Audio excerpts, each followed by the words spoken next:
Welcome to the meeting number 51 of the Standing Committee on Science and Research.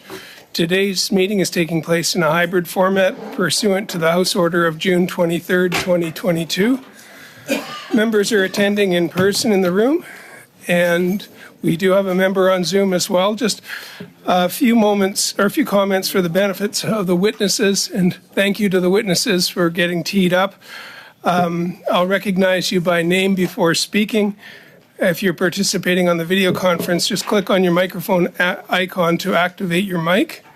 And when speaking, please speak slowly and clearly. When you're not speaking, please mute your mic. And also look for the interpretation if you need it on Zoom. There's a choice on the bottom with a globe icon where you can choose floor, English, or French. And for those in the room, we know about the earpieces. Although this room is equipped with a powerful audio system, feedback events can occur. These can be extremely harmful to the interpreters and cause serious injuries. The most common cause of sound feedback is the earpiece worn too close to a microphone. Therefore, we ask all participants to exercise a high degree of caution when handling the earpieces, especially when your microphone is on. So in accordance with the committee's routine motion concerning connection tests, I've been informed that those have been done and that all comments can come through the chair. So to get us started, pursuant to Standing Order 10831 and the motion adopted by the committee on Tuesday, June 6, 2023, the committee commences its study on the use of federal government research and development grants, funds, and contributions by Canadian universities and research institutes in partnerships with entities connected to the People's Republic of China. It's my pleasure now to welcome Christian Leuprecht, professor from the Royal Military College of Canada by video conference, and also Jim Hinton from he's an intellectual property lawyer by video conference. You'll each have 5 minutes for your opening remarks, and then we'll go to our rounds of questions. And we'll start with Mr. Leuprecht. The floor is yours for 5 minutes. Thank you. Monsieur le Président, je vous remercie de l'invitation. Mr. Chair, thank you very much. I'll be making my remarks in English, but I'll be delighted to answer your questions in either of the official languages. Over an introduction that lays out the infiltration and co-optation of Canadian research by Chinese defense intelligence, national security, and dual-use technology entities, but rest assured that public record shows that it is deep and vast. And in some cases, Canadian institutions and researchers know full well that their Chinese interlocutors are highly problematic. In others, they are unwitting participants. Tax dollars, public research funding, and public universities have for years been leveraged systematically to support and enable research and dual-use technology that benefits hostile authoritarian states that seek to undermine Canada's democratic institutions, electoral processes, economic prosperity, national security, fundamental values, as well as international multilateral institutions, and so forth. The government purports to have a values-based foreign policy, yet for over 17 years, its own research dollars and institutions have been used by hostile states to advance nefarious purposes that run counter to those very values. This is not a random distribution problem. The problematic research partners and methods of infiltration and co-optations have been a matter of public record for at least 5 years, as have the key areas of sensitive research. At the same time, dithering by the federal government on a coherent and systematic approach and framework to contain this problem is anecdotally causing some scholars from being excluded from opportunities merely by virtue of having a Chinese surname. So contrary to the Prime Minister's claims that government action might have racist consequences or overtones, it is precisely the government's inaction that is having racist consequences by creating widespread uncertainty. Conversely, any scholar who has family in China, who works with former colleagues in the PRC, or who visits China would be vulnerable, as is naturally the case for most scholars with relations to China. So although the committee's focus is on the federal government's role, this domain requires close and extensive collaboration among the federal government, provinces, and research institutions with robust and resolute federal leadership to ensure certainty and national coherence.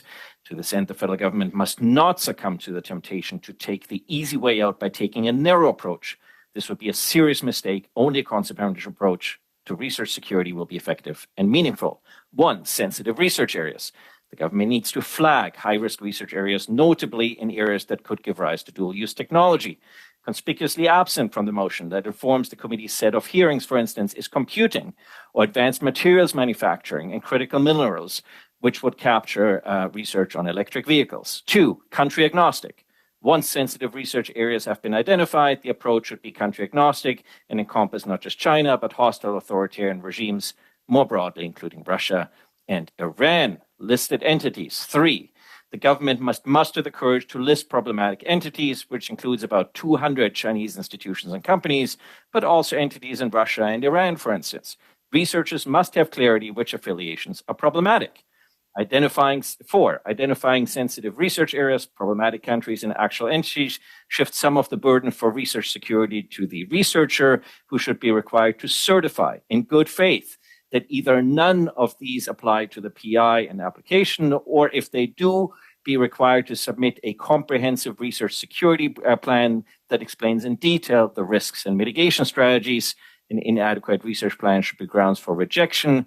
Research security plans must exercise due diligence to ensure that research does not end up in the wrong hands and to provide additional safeguards, including annual audits and possibly withholding funds to research and institutions. 5, a broad, comprehensive vetting process. Instead of then looking only for direct or indirect, that is, in-kind financial support for a project, a proper vetting process must look at the principal investigators' collaborations holistically, notably that PI's record of co-authored publications and other grants. Looking only at financial support on an application for a project will miss key problematic relationships. Arguments that the Charter somehow works against a comprehensive vetting process are false and merely an excuse to avoid doing the right thing. 6, the federal government has started to fund research security at Canadian universities, but there are 2 problems. 1 is that the formula used to calculate support under the Government of Canada's Research Support Fund is problematic. Aurora College gets $256 a year, Trent $25,000, University of Toronto $4.3 million.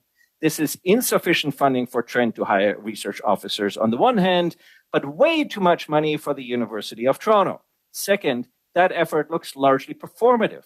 The new university research officers have thus far received little guidance and are largely performing an administrative function. Okay. They require clear guidance. And 7, universities should be allowed and encouraged to put this new research funding towards research towards research, best practices, and awareness in support of research security. Great. Thank you very much for your comments. And now to Mr. Hinton for 5 minutes, please. Yes, thank you, Chair, honorable members of the Standing Committee on Science and Research. I had the opportunity to speak with you earlier this year, and it is again an honor to present to you today. I'm an IP lawyer, patent agent, and trademark agent with my firm Own Innovation. I'm also a senior fellow at the Center for International Governance Innovation, where I study innovation and intellectual property policy. I also teach innovation and IP commercialization strategies at Western University in London, Ontario. I express gratitude to the committee for studying this important topic. Security and control of Canadian research is both a matter of national security as well as national economic prosperity. The value of Canadian research is controlled by intellectual property and physical restriction. Whether we protect our research or not, countries are using it to advance their national agendas. So today we are talking about what happens when foreign actors use our technology and IP to put our national security at risk. Canadian research institutions, our universities, are some of Canada's most sacrosanct institutions. However, these institutions have been compromised. According to public reports, 50 Canadian universities have conducted extensive research with China's military since 2005. Huawei has partnered with over 20 of Canada's research institutions. Huawei has received intellectual property from the University of Waterloo, the University of Toronto, McGill University, the University of British Columbia, the University of Calgary, the University of Ottawa, the University of Laval, Institut National de la Recherche Scientifique, Carleton University, École Polytechnique de Montréal, Western University, the University of Regina, and McMaster University. I am naming these names so there is no longer a veil of secrecy in these deals. This is just the tip of the iceberg. Significant public funding, millions of dollars, and resources are being used. Hundreds of patents have been generated for Huawei through these deals. The commercial rights go to Huawei, and they can use this technology in any manner that they want. Canadians are legally prohibited from practicing these technologies.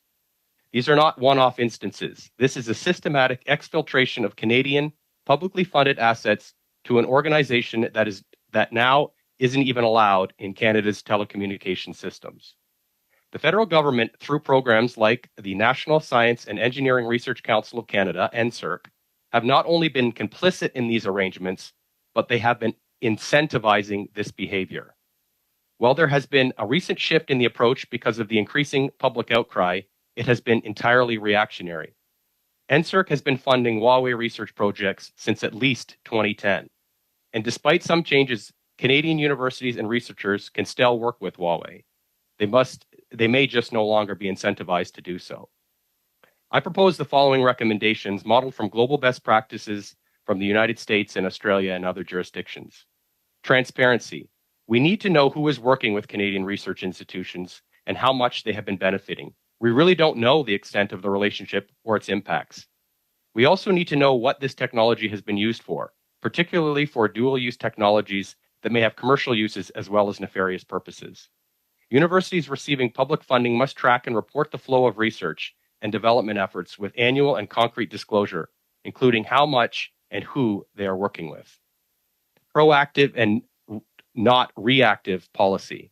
The fox is in charge of the henhouse. The universities and researchers themselves are in many cases tasked to self-report potential national security issues, but are in an inherent conflict of interest.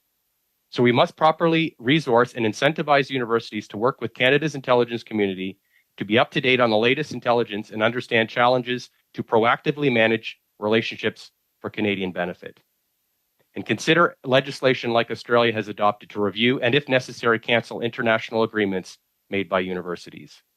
Finally, we need to retain strategic Canadian intellectual property and data assets. We need to stop doing these terrible deals, end them now, and make sure we don't get into the same problem again. And we need to continuously update technologies of strategic importance. Economic and security risks are not separate issues. Intellectual property and data assets for artificial intelligence, quantum, photonics, biotech, and aerospace are dual-use technologies that have both economic and national security value.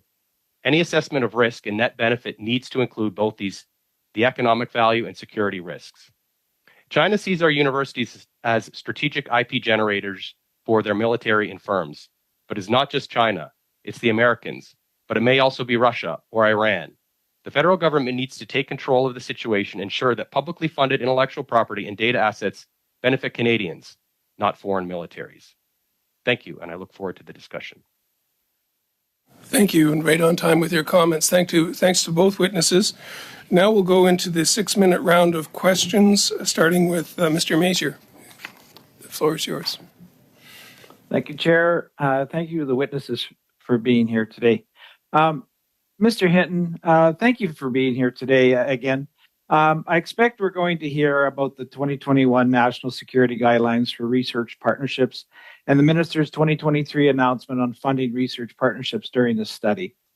I expect that the universities will say there's nothing to see here because the guidelines have changed. And I expect the government will say the minister has addressed this national security concerns with the new directive. So as a committee, what should we keep in mind when we hear the universities testify on this? Yes, so thank you, and good to see the group again. This is just the tip of the iceberg. There's a lot more going on under the surface, and fundamentally, there's a failure of governance at our Canadian universities. This has been a problem for years, and it's only with public scrutiny that we've seen any reaction. It's clear that they're not able to govern themselves. Yes, some universities appear to have ended their partnerships with Huawei, but what about the next issue?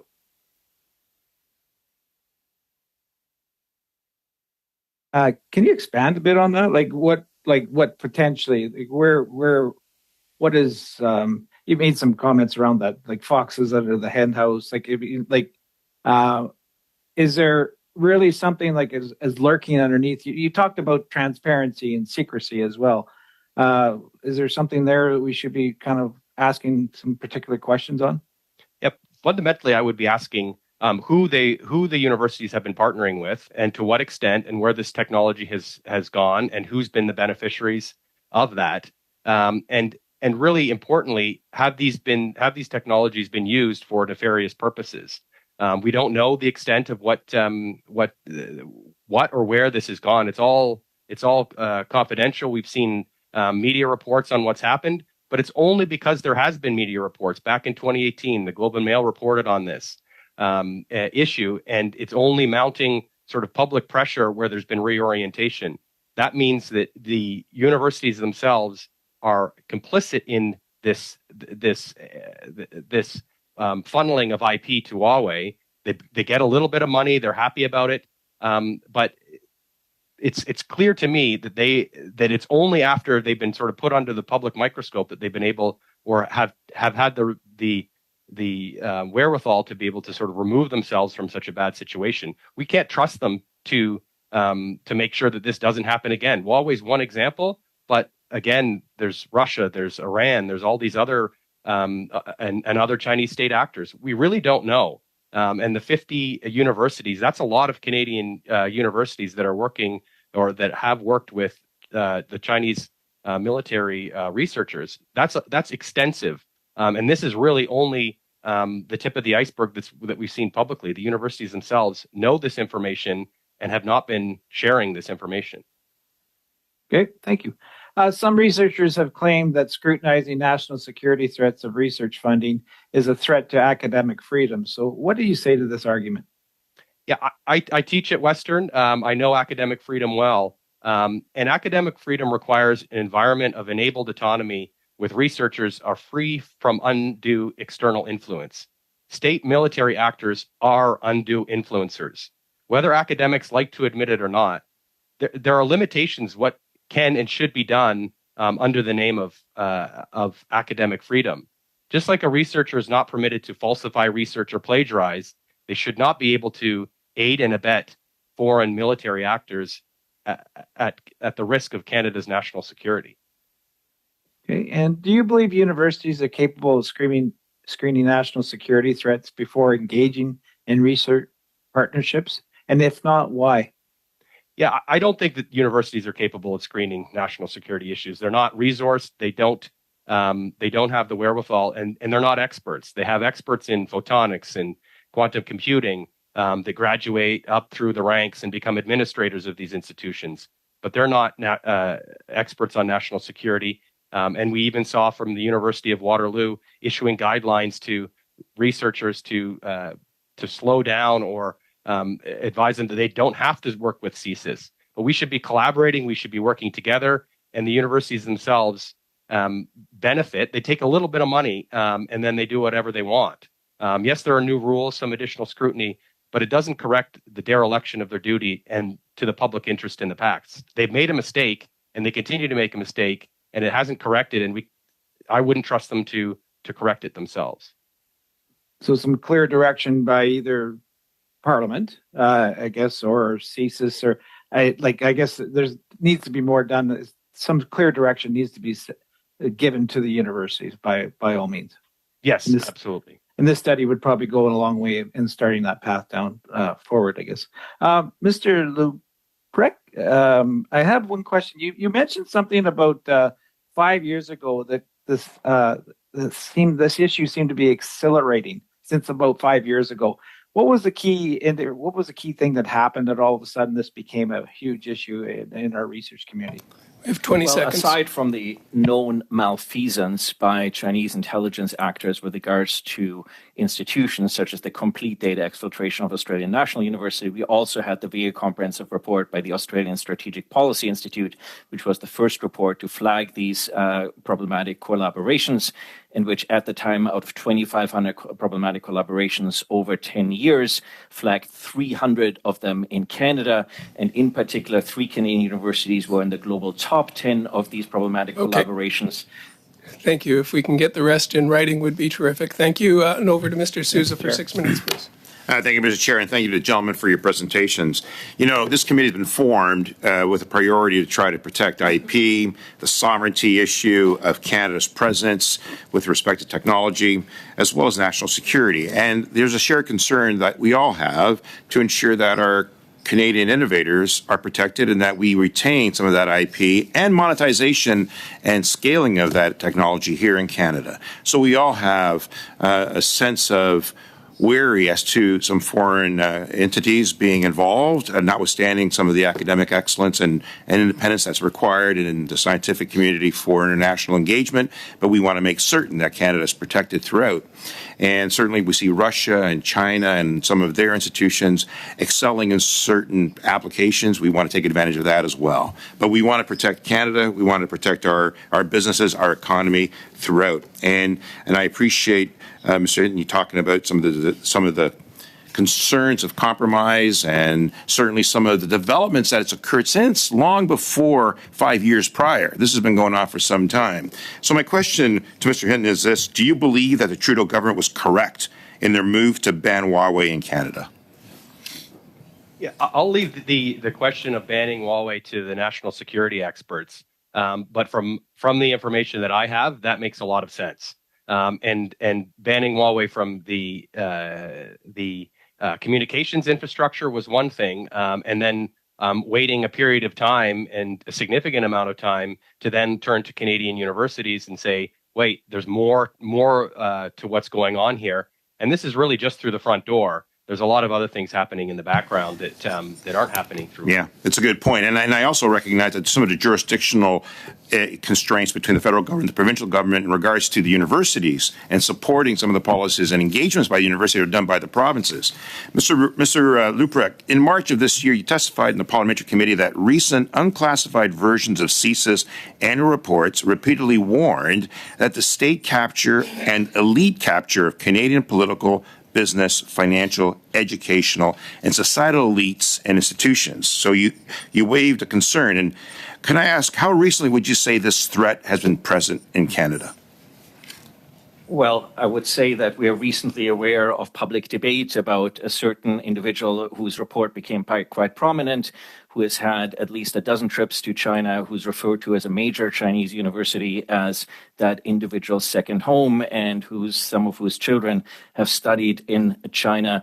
There are many other examples that we could cite, but I would say problematic relationships run deep and wide in Canada with potential pecuniary interests. Thank you. I know that there's been reports by CSIS back in 2010 and 2011. They were made public. I think I can count up to 8 of them.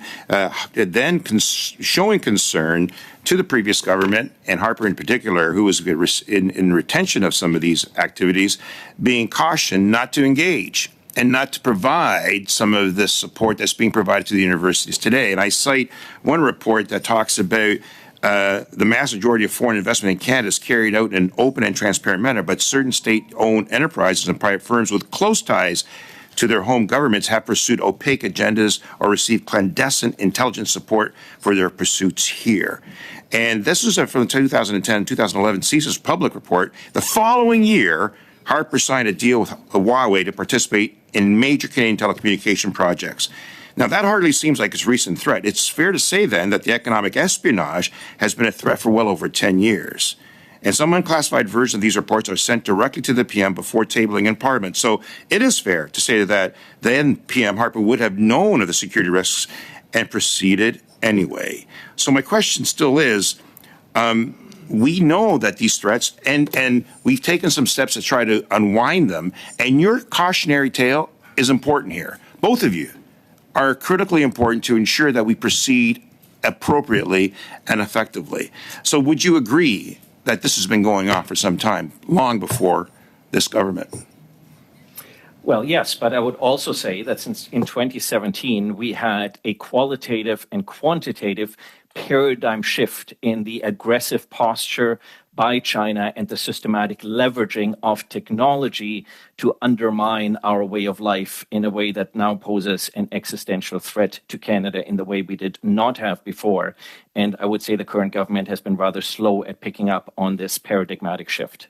So I would tend to agree that China and Russia, for that matter, have been pretty aggressive across the world, across Western countries, not just Canada. And it is very concerning to all of us that with our allies, we take the proper steps to correct those measures. And do you think Harper's government was correct then to allow Huawei to expand in Canada despite warnings from allies and their own public safety officials?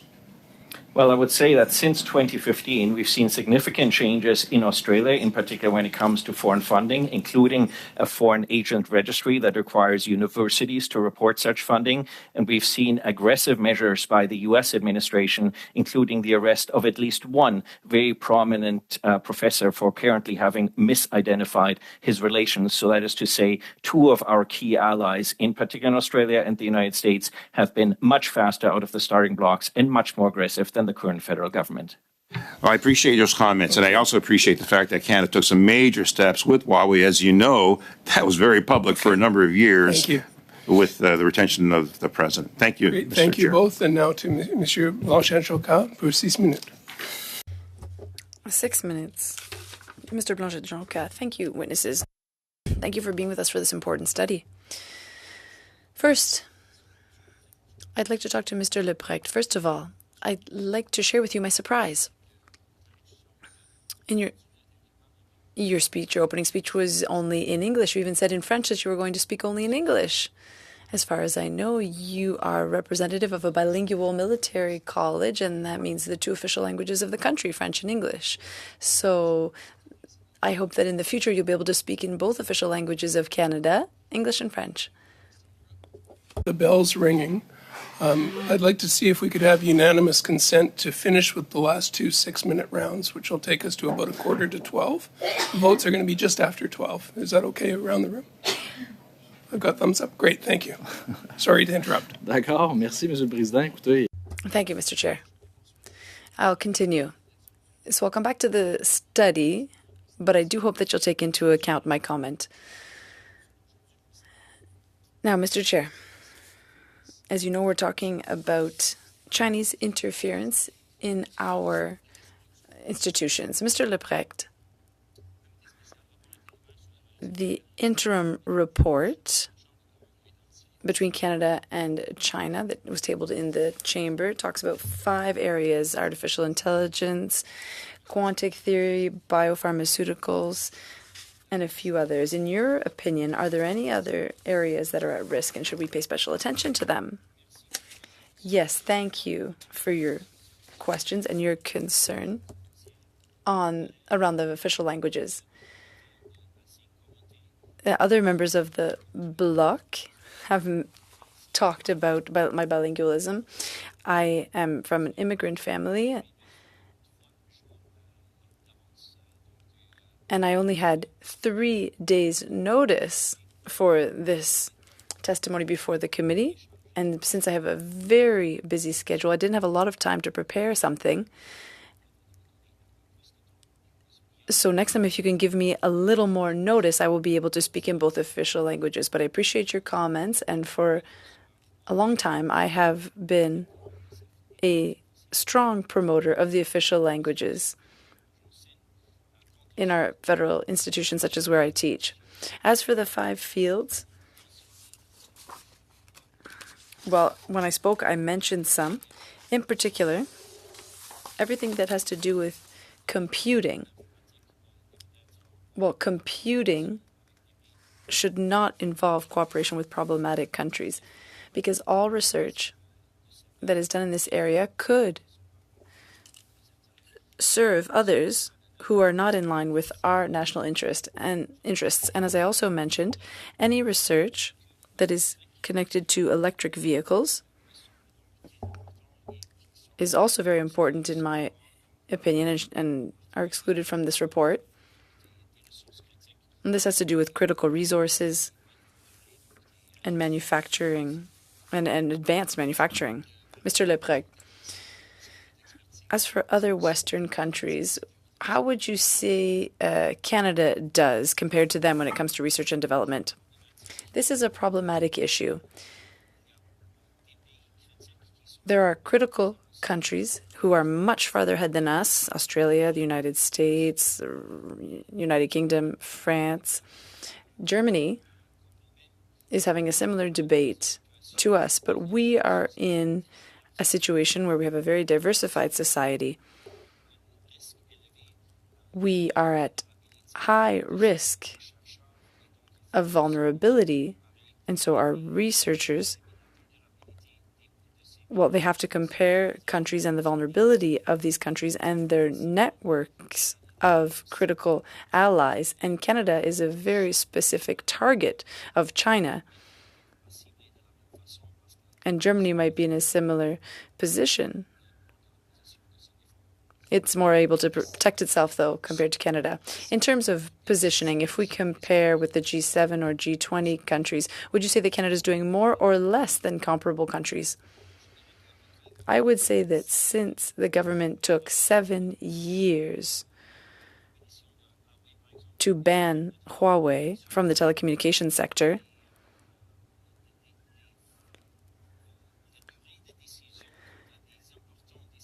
the time it took to make a significant national security decision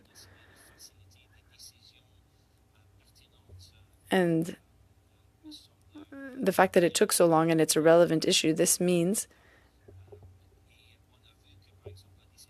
that it was quite a long time. Huawei sent a significant message to universities because it was after the government made this decision that the universities reacted. Universities that had partnerships. So the federal leadership was weak vis-a-vis our allies. And the impact of that was significant on Canadian universities. Thank you, Mr. Leprec. You know that when investing in research, Canada is ahead of G7 countries. Rather, is at the end, is falling behind, is at the end of the list. When we talk about research security, what would you say on that front?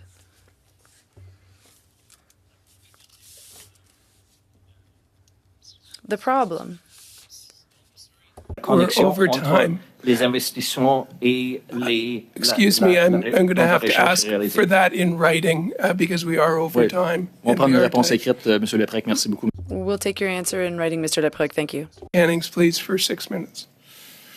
Well, thank you, and thank you to the witnesses for being before us today. I'm going to start with Mr. Leprecht. You mentioned in your opening comments that you thought, this is a study specifically about Canada's research relationships with China, but you made the specific comment that we should be country agnostic when it comes to these considerations. You mentioned Russia and Iran, I believe. I'm just wondering if you could expand on that and how this conversation should perhaps be broadened to include any country that might pose these risks. There are three considerations here. One is that the data we have on China and Chinese problematic collaborations is more comprehensive in the public domain than that for other authoritarian hostile actors. So, however, the challenge by China, because of the nature of its industry and society, is also more, I would say, expansive than that perhaps posed by other state actors. I'd also say that as I've just mentioned in my previous comments in French, the federal government is not particularly nimble, not just this government, but more broadly the government of Canada when it comes to key decision-making on security, intelligence, defense, and foreign affairs. This is a long-standing problem. It takes a long time to get decisions, let alone the right decisions. And so we need to make sure we set up this posture and framework in a way that it remains agile and adaptive for the future. And the third is that We want to make sure we identify the challenge, which is authoritarian hostile actors that might use or are using this technology, in the case of China, actively to undermine Canada's national interests rather than any one particular country per se. So and then I think the next point you made in your comments was about listing problematic entities.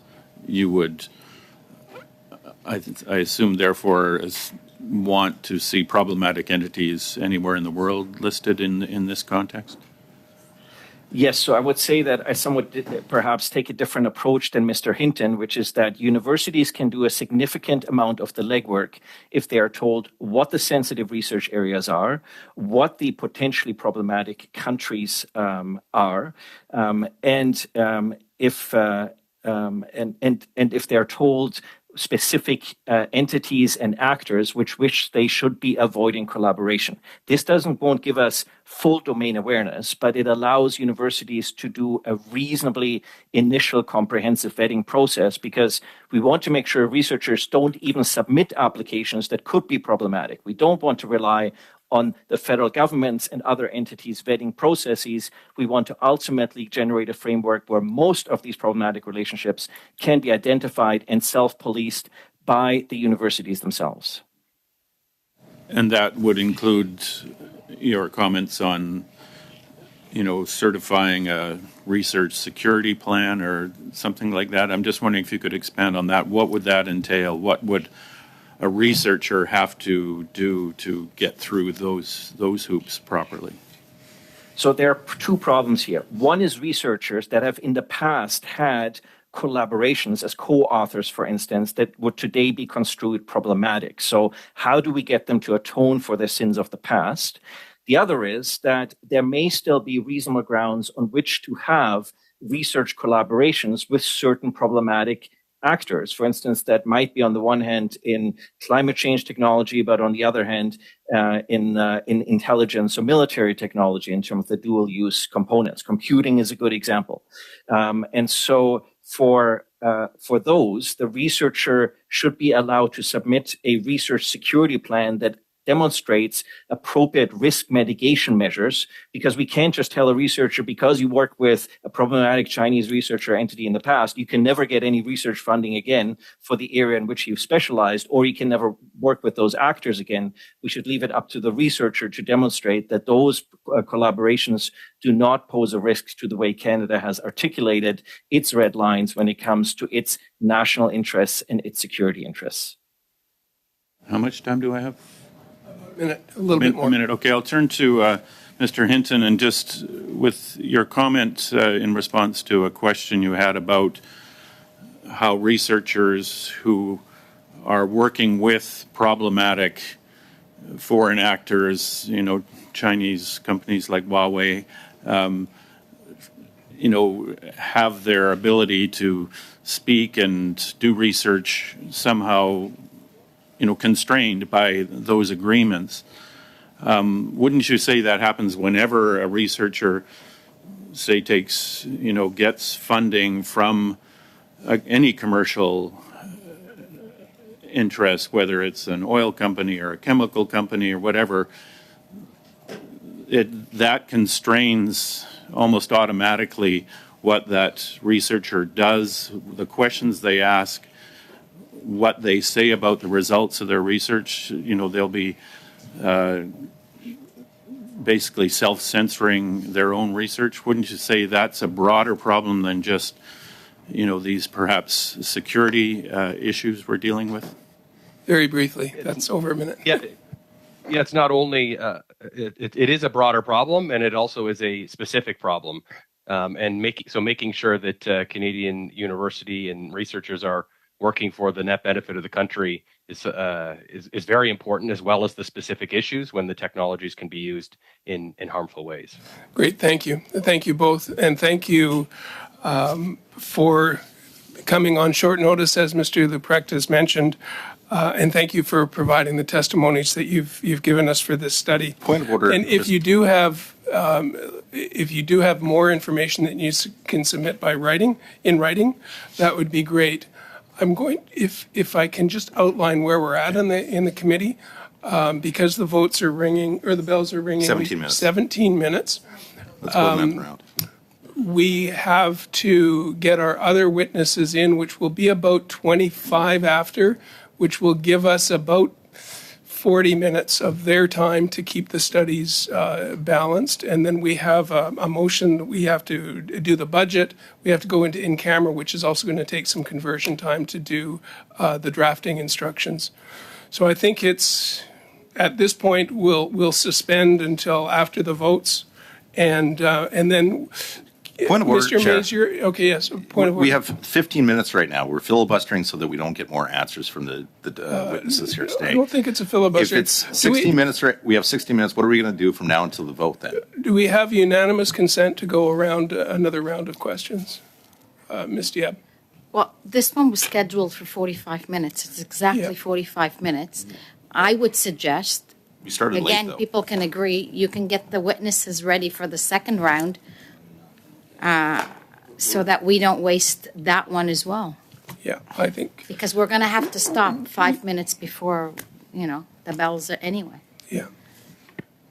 Yeah, I think we will suspend because we, as Ms. Diab says, we are at the, I'm not trying to avoid the witnesses. If you can get us anything else in writing, but by the time we did another round, we are going to be over votes. And then we have other business to do. So I'll suspend until after votes. There's something there.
Pursuant to Standing Order 10831 and the motion adopted by the committee on Monday, December 5th, 2023, the committee commences its study of long-term impacts of pay gaps experienced by different genders and equity-seeking groups among faculty at Canadian universities.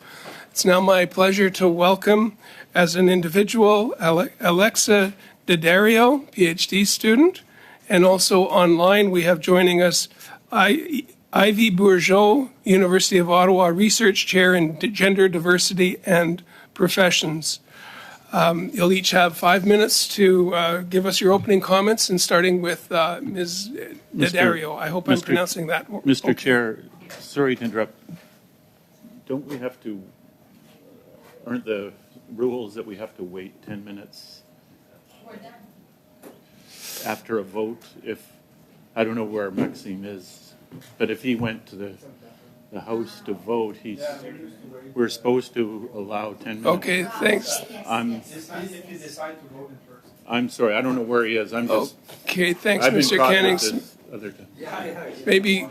Okay. over 10 minutes, but you're right, definitely, yes. Chair, Maxim just told me he was going to the washroom. He'll be back momentarily.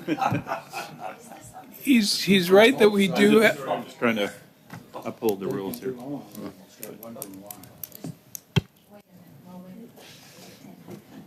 Mr. Cannings is right. It's there is generally a 10-minute. I was thinking when I gavelled in that I had everybody in the room, but I mistook one of our staff assistants for Mr. Blanchet-Chocat.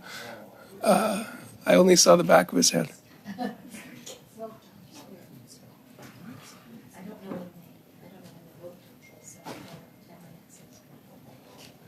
Yeah, it was 2 minutes ago. Hopefully he can join us.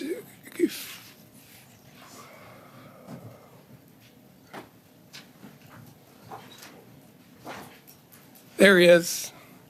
All rise. Thank you. Okay, thank you. And now we'll go to Ms. D'Addario for your 5-minute presentation, please. And thank you for joining us. Thank you so much. Can everyone hear me? Okay. Oh my gosh, my hair. Sorry.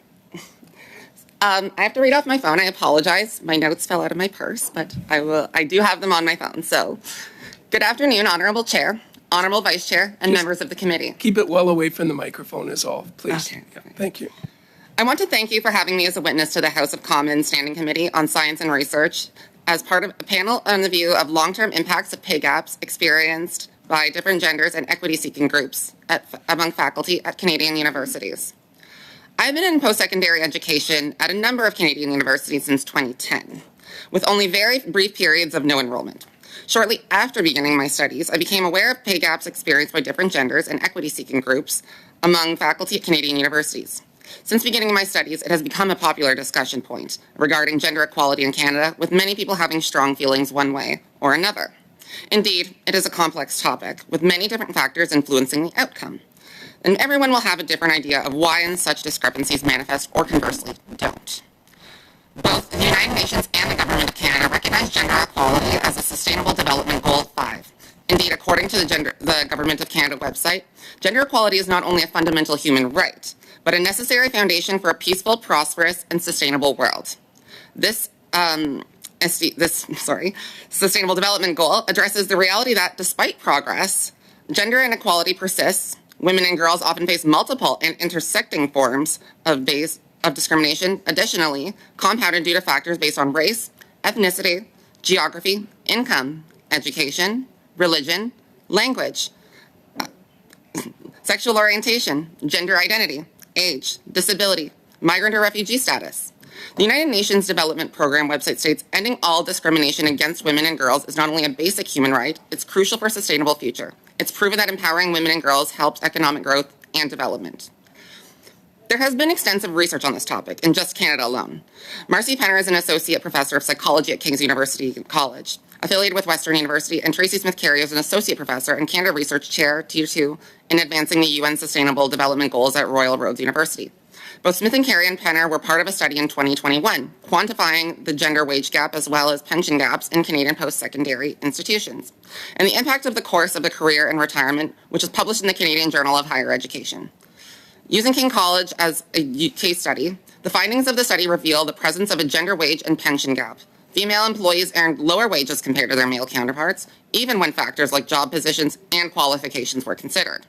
Additionally, female employees received fewer pension contributions, resulting in a gender disparity in retirement benefits.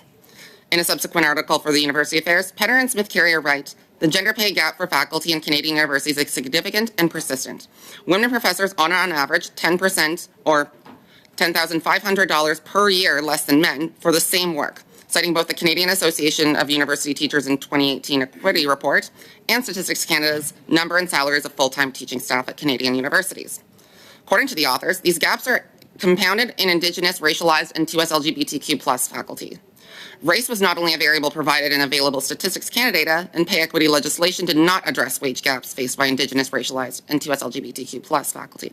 However, According to the authors, data from the Canadian Association of University Teachers shows racialized professors experience a 10% pay gap relative to their non-racialized peers.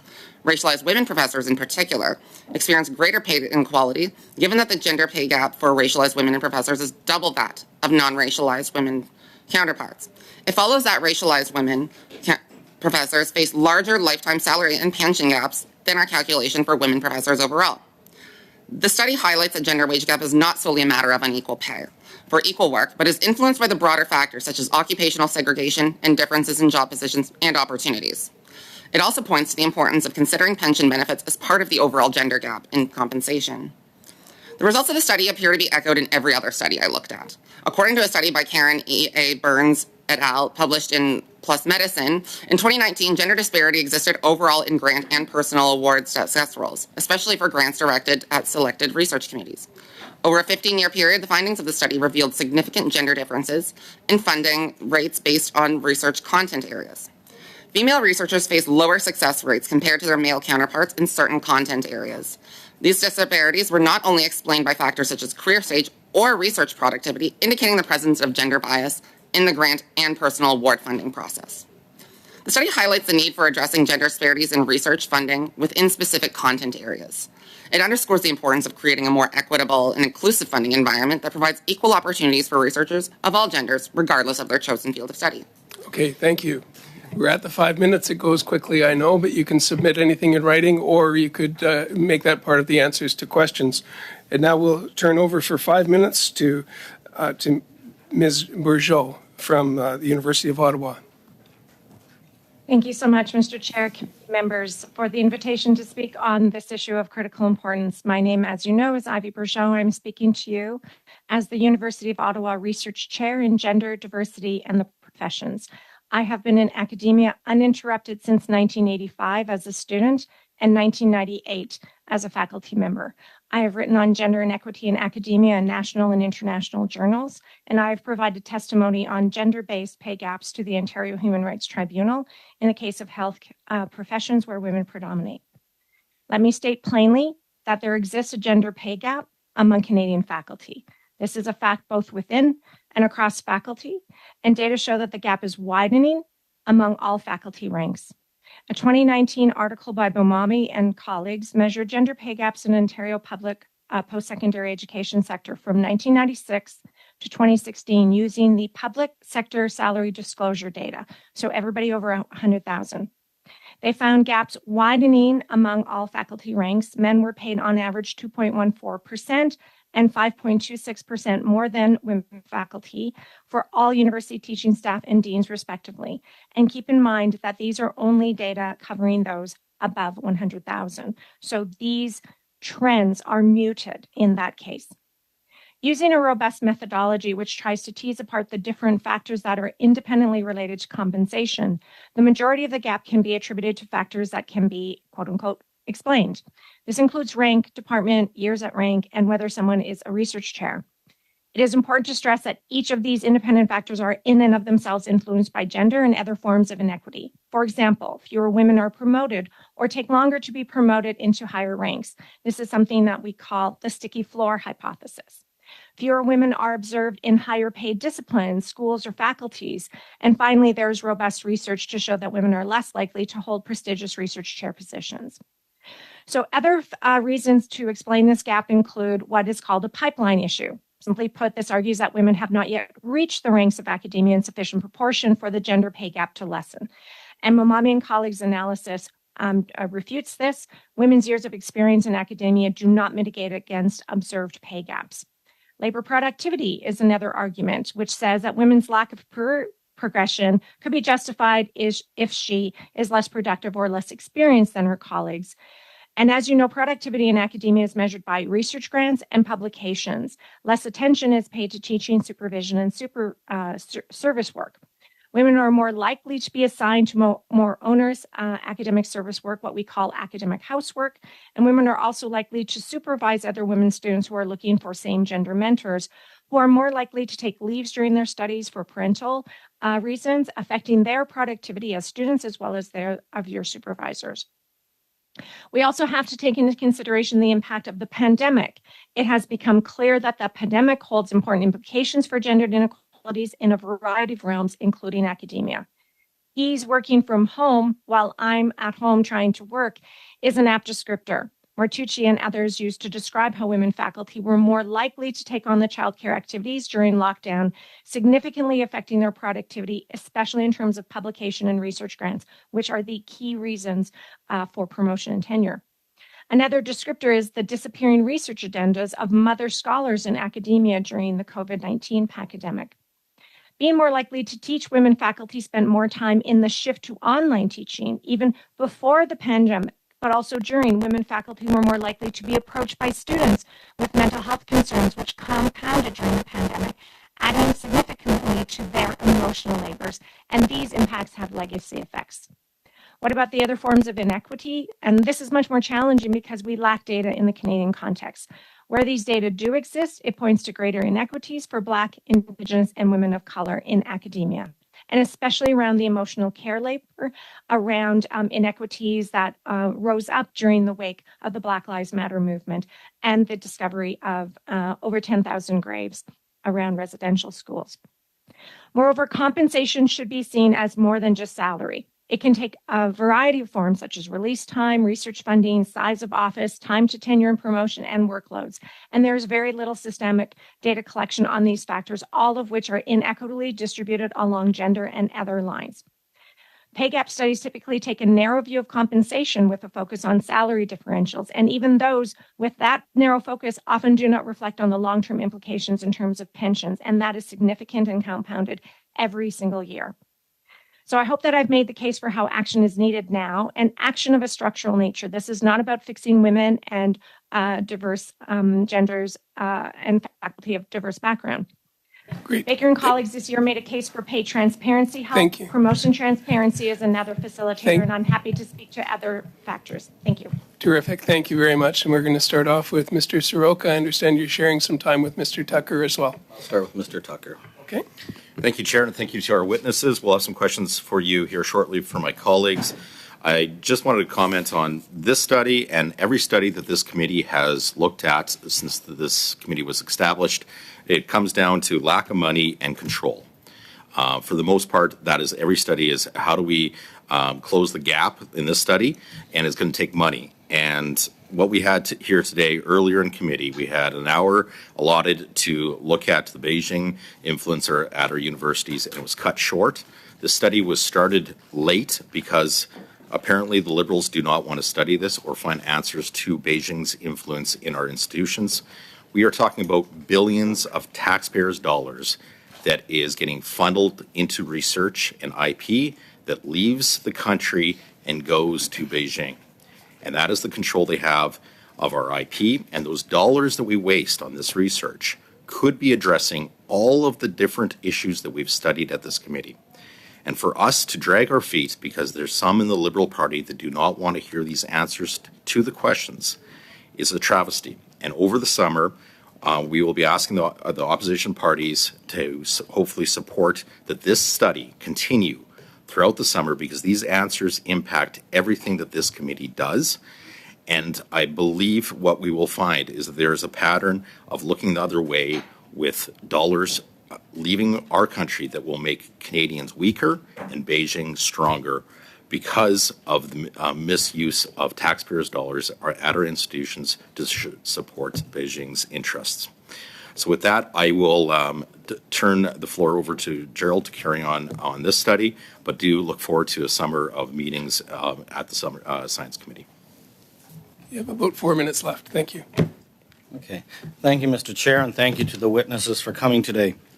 I'll start off with Mr. Dario.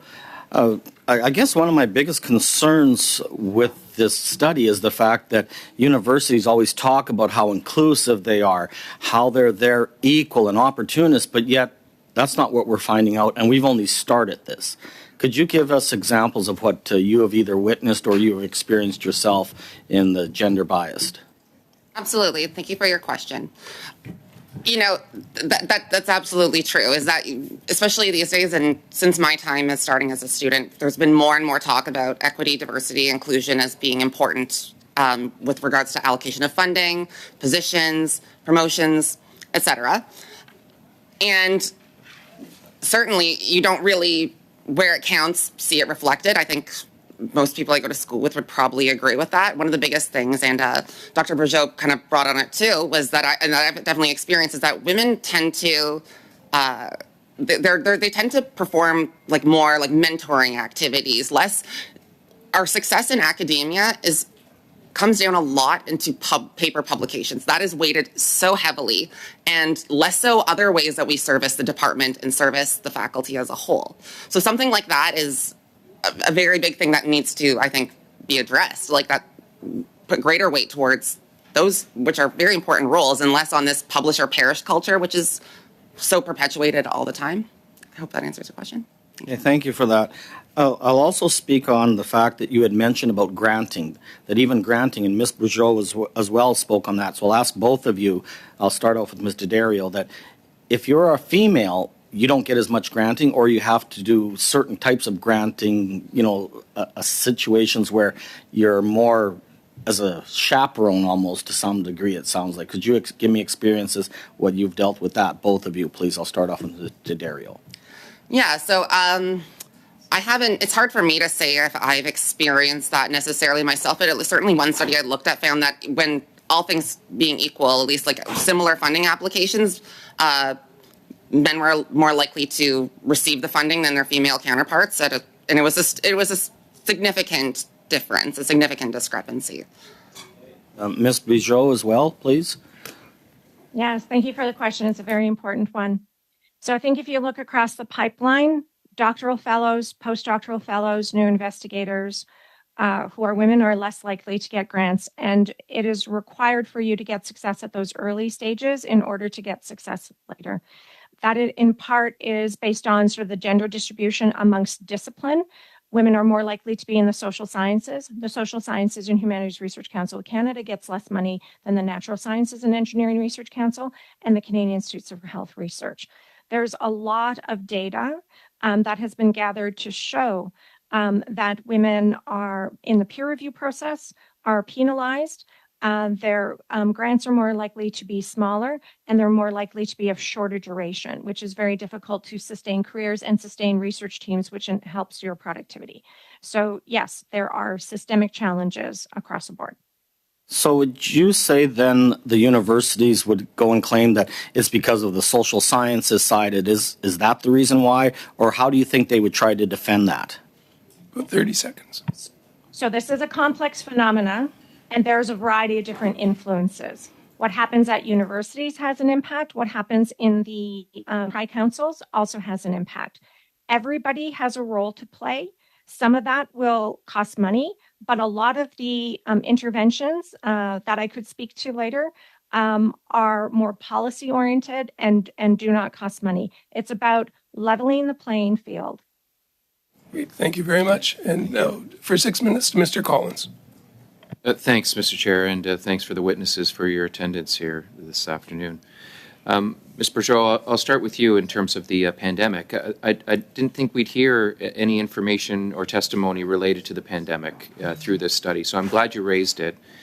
I was looking for recommendations that you feel that the committee might want to consider as it relates to course correcting from the issues that you've raised, and I'm sure you might have been able to further elaborate on those issues if you had more than 5 minutes for your opening statement. Can you expand a little bit more on the impact of the pandemic and what you suggest? What do you suggest the committee should consider as it relates to policy improvements related to the same? Absolutely. Thank you for asking that. Yes, the pandemic has had a differential impact on women in academia, gender diverse faculty, and faculty who are Black and who identify as Black or Indigenous. And so that's very important. And there are robust studies, showing that impact in terms of grants, in terms of the stress around teaching and the emotional labor, as I mentioned. Now, there are a variety of different issues that could look at that. So pay transparency. So, and not just, for those over 100,000, but pay transparency at universities across the different provinces. That is something that definitely helps.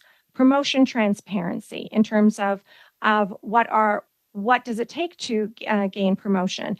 Just any kind of checks and balances on sort of who is enabled to do that. So you move from an assistant professor position to an associate professor position to a full professor. And each of those positions has a salary floor. So as you move up, your salary will go up. But, where we find the greatest inequities is in that full professor level. In regards to the pandemic, there have been a number of really good recommendations about shifting institutional norms and transparency around gender work and care work. So, for example, providing faculty that have care demands more research and teaching support. And that could be care demands, sort of older adults and children. Also, waiving non-essential academic service for those with significant caregiving demands. Encouraging a community response to faculty support. So where faculty help each other and basically say, I don't have caregiving demands, I'm going to take on a heavier load than those without. But there are some academic activities that people simply run away from, and it's often left to women to do, and women in sort of junior faculty positions. So that makes it even more difficult for them to promote. And I want to make it clear here, this is not just a gender equity issue. This is about knowledge.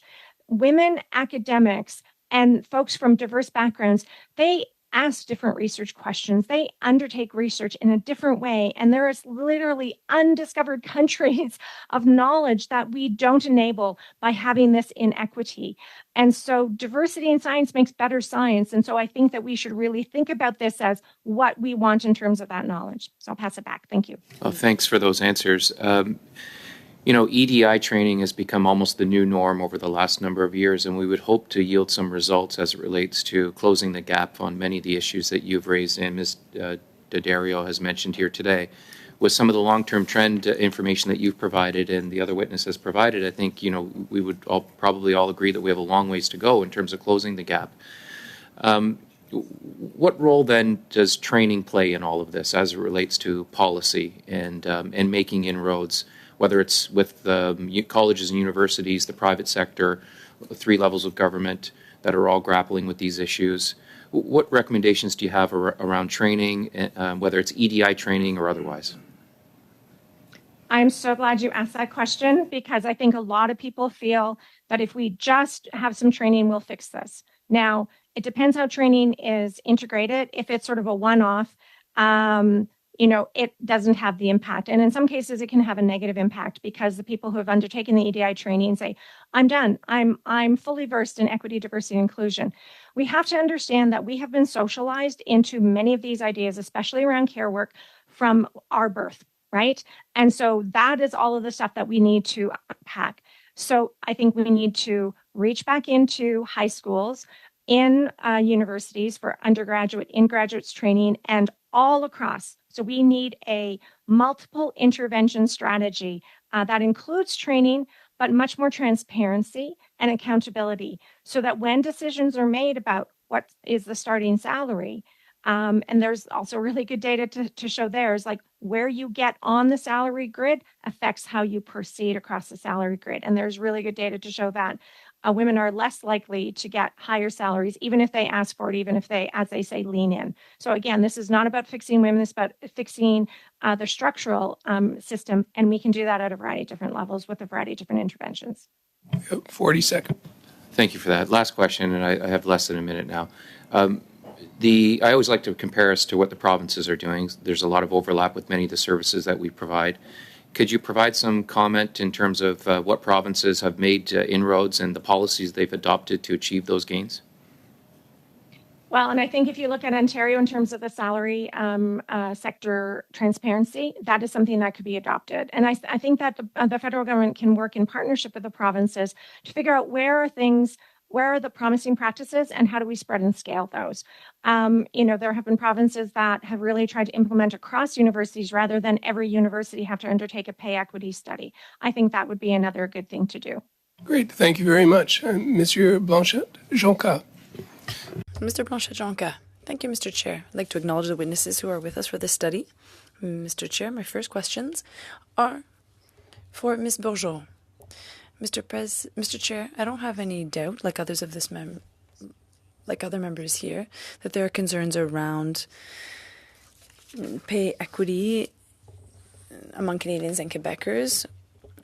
Women earn less, and those from minority groups are less better off as well. And this, of course, merits attention.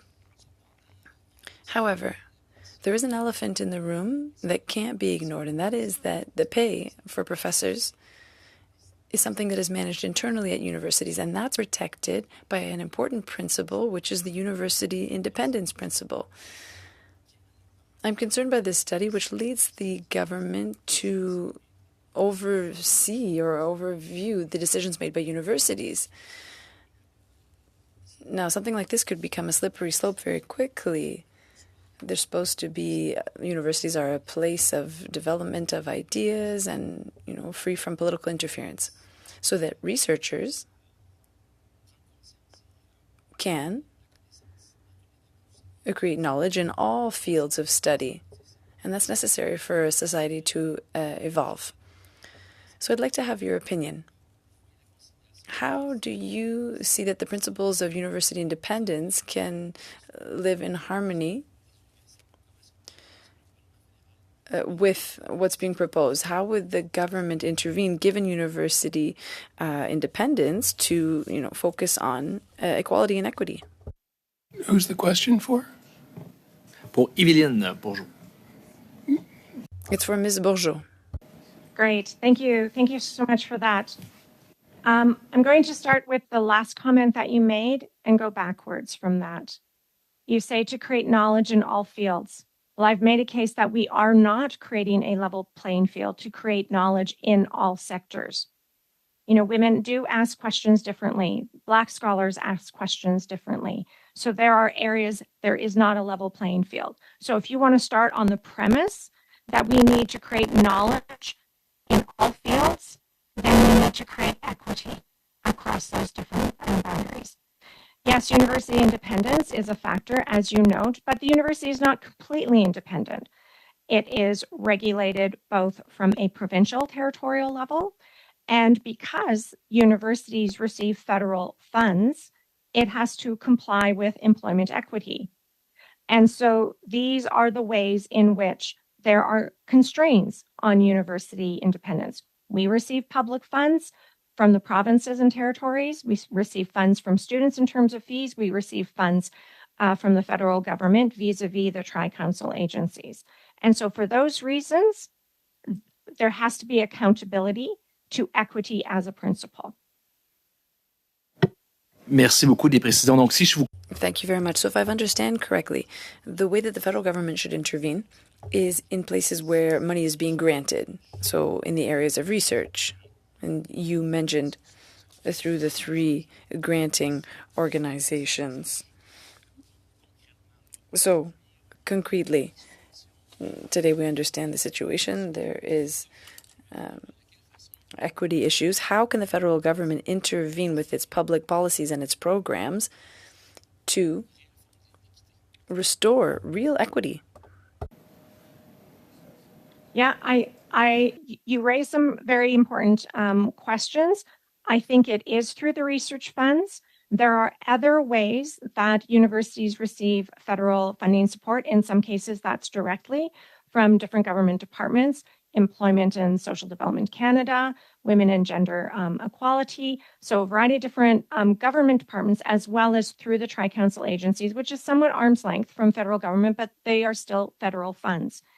But there are other ways, through the application of employment equity principles that can be influenced. It can help support transparency and accountability around pay differentials and what everybody makes. So why is it just in Ontario? We have public sector salary disclosure beyond 100,000.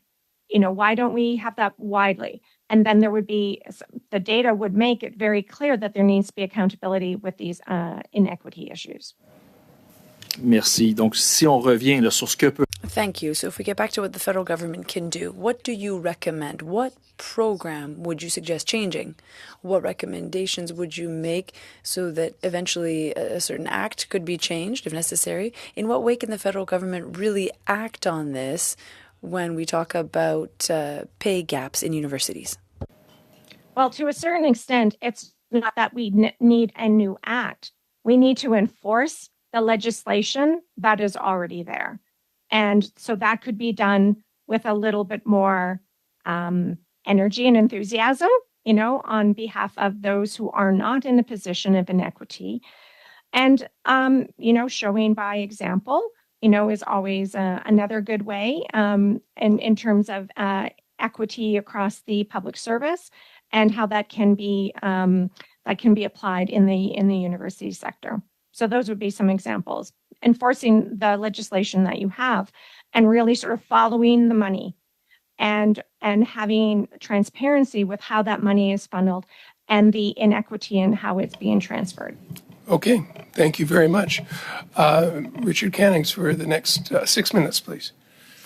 Well, thank you, and thank you both to both witnesses for being here today. I'm going to start with Ms. Daddario. It's always good to have another species at risk biologist before us here. It was my field before I went into politics 10 years ago. But you spoke of a lot of things, but one thing you mentioned was occupational segregation, and I think I know what you're referring to there, but I'm wondering if you could expand on that for the benefit of the committee, how it affects women in the sciences. Definitely. So basically there is the notion that, that men and women tend to, on average, choose different professions, right? Or different fields of research. And this absolutely can contribute to where funding is allocated to a significant degree, but it doesn't, from at least according to like the Statistics Canada data that I was looking at, it accounts for maybe like 1/3, like there's about that. If that sort of answers your question, like and you'll see, I will say that one of the things that has helped narrow the gap is that you see this less segregation, that people do choose a variety of professions, and there's less of, oh, this is what women do, this is what men do. Right. Yeah, thanks. Now, Dr. Bourgeau, perhaps you could comment on that as well, but I have another question for you as well. Yeah, I'll just comment briefly. I think you should think about occupational segregation as being hand in hand with the pay inequity that we're seeing. It's not just about choosing different pathways, it's also about being channeled into different pathways. It's about how comfortable or uncomfortable, sometimes we talk about chilly climates, that are created when you're the only woman or you're the only person who's Black or identifies as Indigenous in particular environments, and whether in your your mental health in staying in those environments. So there's choice. Lots of those choices are constrained. In certain cases, you're channeled. But the occupational segregation that we see between the social sciences, natural sciences, and engineering and health are very, very impacted by these different levels of equity. Thank you.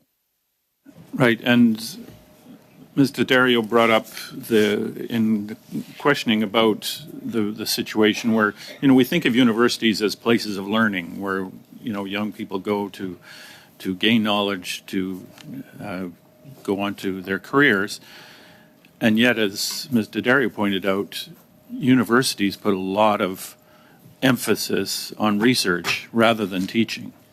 I mean, when I worked at UBC, I had a friend who won the President's Medal for Best Teacher of the Year and then was refused tenure.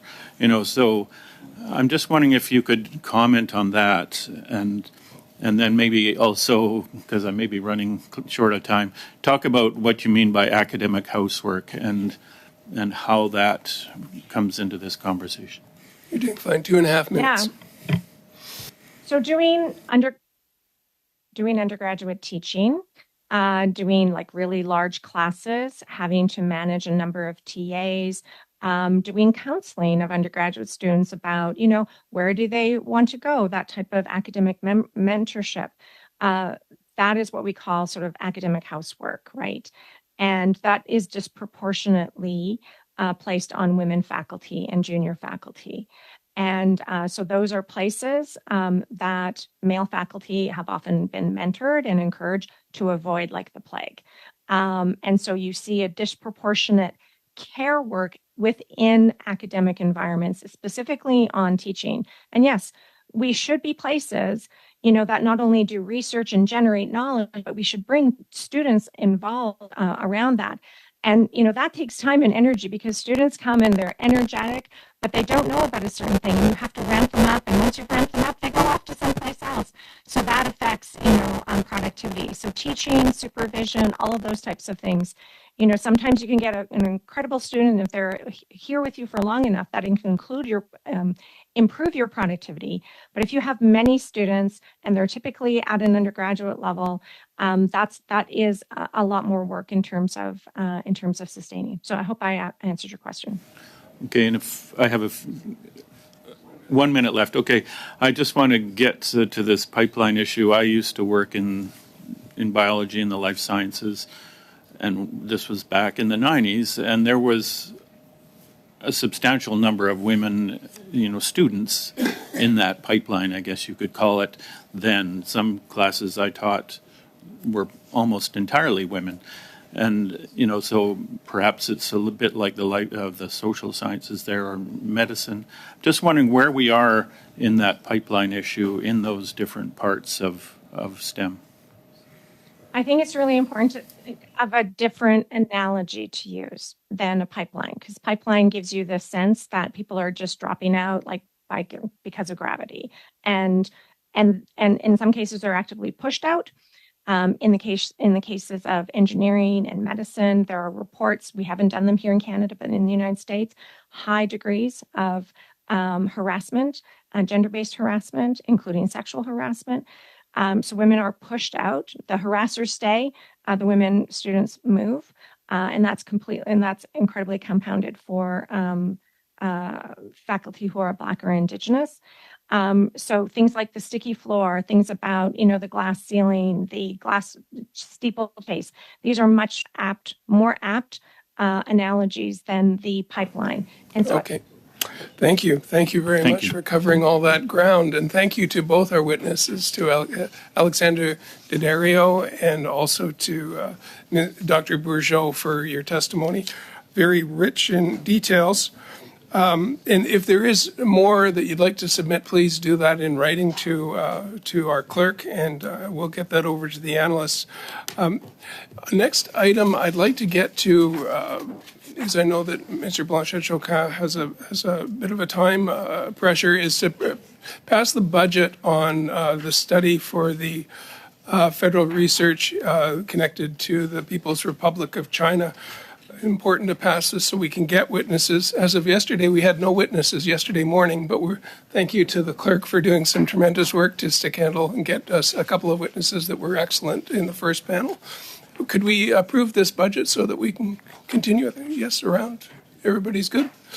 Thank you. Okay, well, we'll suspend just for a minute to go in camera to handle our next agenda item, which is the drafting instructions for the Government of Canada's graduate scholarship and postdoctoral fellowship programs. Just for a couple of minutes, and we'll be right back. Thank you again to the witnesses.